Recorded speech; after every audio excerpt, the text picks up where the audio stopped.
talk about the real Apollo Crews, and this was refreshing as hell, right? This was refreshing. Apollo Crews comes out with a kente cloth.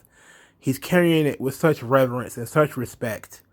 And, you know, he's got a new color scheme with the green and white and the green and sort of the green and black. And he cuts this promo. It's probably the best promo he's ever cut in his life. If we been, and he's been on a promo spree lately. Like Apollo Crews has been really good with cutting promos lately. So he's talking about his African background. You know, he says that people didn't really know anything about him. But he says that this is really comes out of nobody returning the respect, the humbleness, the niceness that he showed. He was never getting that back. So he says that he's going to show us the real Apollo Crews. And he starts talking about how he's not from the hood.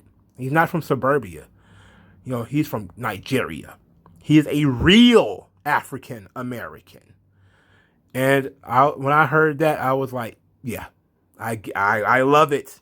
I love it. You know, that's a shout out to Yakata. I love it. I love it. I see a real hyphenated African American, not just some, you know, dude whose birth certificate says South Carolina, and all of a sudden he's talking about he's from Africa. But he started talking about his family, his great grandfather Akumi Uha, who was a king who was draped in gold, had 5 wives, and his word was law. He started talking about the colors, the white and the green. He said this means wealth, dominance, and power. So he didn't go back to catering, like Big E said. He went back to his roots.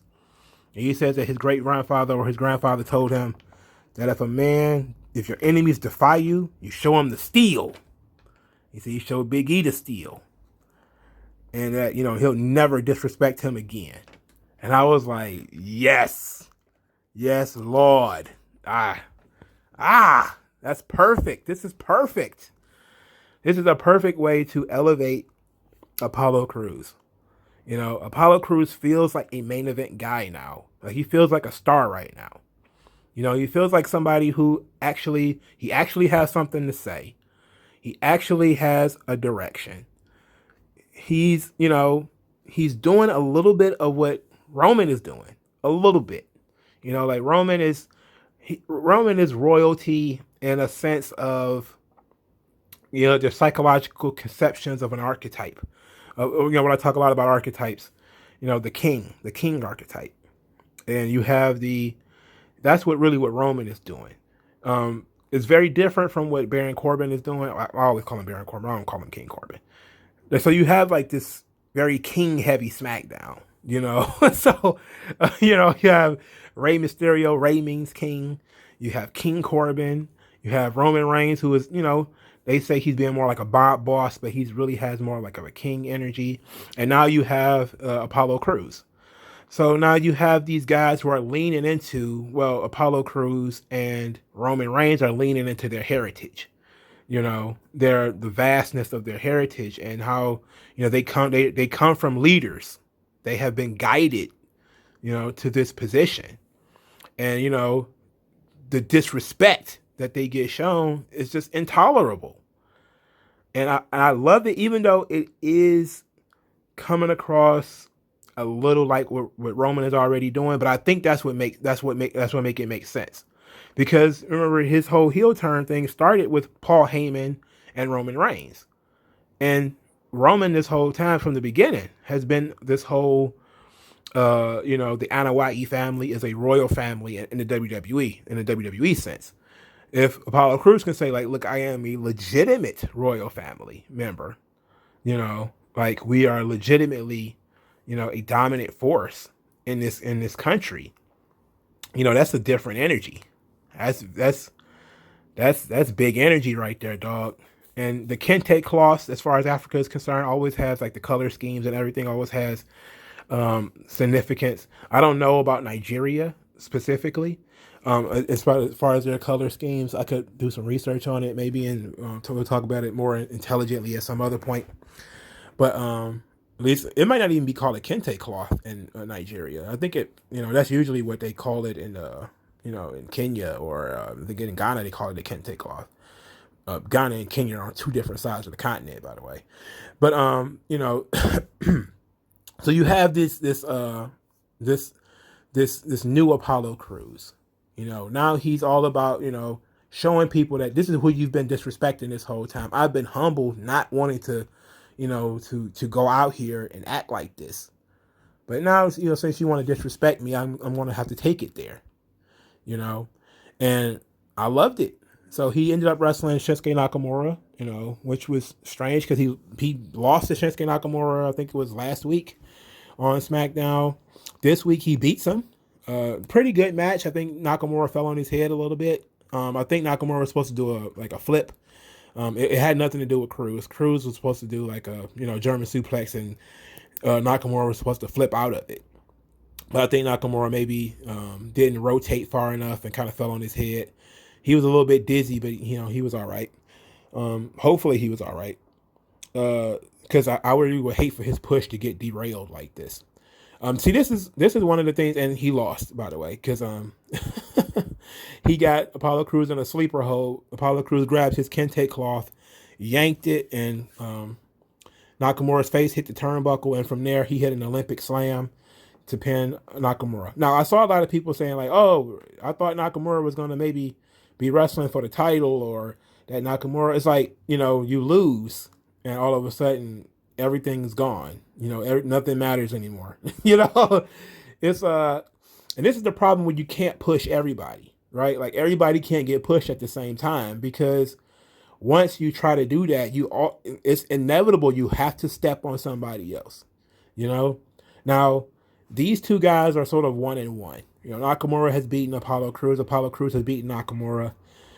There's one more match left in this feud. I think it can do one more. It has to be some type of gimmick match though. But I like this. To me, it's not about wins and losses all the time. Now it's all about positioning, and when you peaking at the right time is very important. If Apollo Crews and I'm gonna talk about him in a different video, but Cesaro, these guys are peaking at the right time. WrestleMania season is the season that if you're gonna pull it up, if you're gonna step up, now is the time, because you might be able to see the coveted spots. Obviously, are going to be the main events, and first match, main events. Okay, first match could be just as much pressure as the main event when it comes to WrestleMania and SummerSlam. So those shows, other than that, you want to get a singles match at WrestleMania. You have 2 nights now. You have double the opportunities to get one big match. To get at least one big match. And if you peak at the right time, you might be able to get it. And I'm not saying that Apollo Crews can get one, a big singles match at WrestleMania, but I'm saying is he's peaking at the right time. And, he's coming into his own. He's cutting the best promos ever. He looks the part. He has something to say. Now he has, a personality. He has character. Character is the foundation. When you have character, now you have to put your character in individual situations. Now you have to respond in the terms that your character, in the way your character would respond. If he's going to be leaning on the wisdom of his ancestors, the wisdom of his great grandfather, he has to respond in the way that they will respond, because that's what the point of the character is now, right? The point of the character is, my enemies to fight me, you cut out his tongue, you show him the steel, or whatever the case may be, So that's what the character is now. He's peaking at the right time. You can maybe, with the right sort of booking decisions, maybe get Apollo Crews versus Big E in a singles match at WrestleMania. Now, what about Shinsuke Nakamura? Because there's a lot of talk about Nakamura being derailed because of Apollo Crews, and that's just, like I said, just not too long ago, the unfortunate issue of peaking at the right time. Nakamura is really good, fantastic babyface, still a great worker. Guy's working really hard, but it might. Who knows? He might just be. Crews is just doing something that's on a different level right now, and it actually fits what Big E is doing so well. That the only way for it not to work is if they decide to blow their load on Big E versus Apollo Crews before they get to WrestleMania. You know, if they decide to do it at Fastlane or something like that, then maybe you'll get Nakamura and Big E at and then you might get Nakamura and Big E on TV. You know, because I think they wrestled on TV once already. You know, I do believe that these guys are having too much contact. That's probably something, which is why I'm glad Big E was not there this week, because Big E and Apollo Crews arguing and fighting every week, not needed. So I'm glad that Big E was not there. Hopefully he won't be there next week either, and we could continue what Apollo Crews telling us about his background and telling us about his life and all this type of stuff, and maybe showing up in some Nigerian garb. You know, let him wear like a Nigerian. Like I know Nigerians wrestle. You know, they dress mostly like Americans and Westerners, but there's got to be like some cultural garb that he can wear, that he'll stand out and he'll look more authentic. You know, and that would be excellent. You know, and it's unfortunate that Nakamura is going to end up being sort of the victim of this. But I mean, there's always May. You know, there's always June. You know, there's always the possibilities that he's going to get back where he should be later in the year. You know, and I still think that Nakamura being in their kind of title picture is not really what I wanted him to be, because he technically won that gauntlet, so he really should be in the Universal title picture. But I mean, when they did the whole, you know, Edge winning the Royal Rumble thing, I mean, it just threw everybody off. You know, so you got Nakamura getting stepped on, but give it time. You know, I think that he has enough capabilities that if he hadn't been buried since, you know, doing all this stuff now, there's no reason to worry about him getting buried in the future. But I think you go with the hot hand. If you're going to need a singles match at WrestleMania for the Intercontinental title, Big E versus Apollo Crews is probably going to be the match. And I think that that works. You know, but let me know what you guys think in the comment section below. Like this video, share this video, subscribe to the channel. Use the hashtag 3Count Commentaries to support the channel. I thank you guys for your time, and I'll talk to you guys later.